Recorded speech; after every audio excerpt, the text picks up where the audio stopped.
Okay guys, aku tak sangka earbuds Samsung dah level macam ni. Ini adalah earbuds flagship dia iaitu Samsung Galaxy Buds 4 Pro, harga RM999 dan ini yang korang dapat. Yang pertama, dia punya design dia. Korang boleh tengok metal blade design plus finishing brush aluminium dia memang nampak cun dan futuristic. Casing dia juga pakai design baru, bukan lagi macam yang dulu. Overall design dia nampak mahal, premium dan yang penting minimalist. Yang kedua, kualiti audio. Samsung gunakan 11mm enhanced dynamic driver plus ada tweeter guys dan juga dual amplifier dan juga support codec sehingga 24 bit. So maksudnya kalau korang dengar lagu dengan earbuds ni boleh kata hampir lossless. Kualiti bunyi dia memang sedap gila. Sound dia sangat punchy, bass pun padu dan sangat-sangat jelas. Korang boleh adjust dia punya EQ mengikut cita rasa korang. Macam biasa aku lebih suka preset dynamic, memang layan habis lah. Dan earbuds ni ada feature super clear call. So kalau korang nak sembang dengan member korang, family korang, suara korang akan jadi lebih clear dan sangat jelas. Untuk ANC pun earbuds ni padu, setakat bunyi jalan sikit-sikit dia dapat block dengan elok. Yang ketiga, bateri. Dengan bateri penuh, earbuds ni boleh tahan hingga 7 jam pendengaran dan bateri casing yang penuh total dalam sekitar 30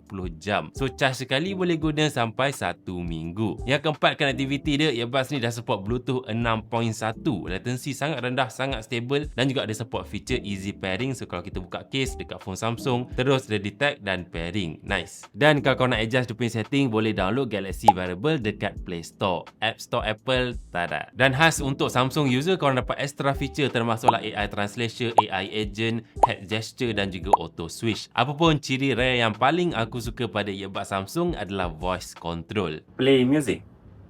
Next song. Previous song.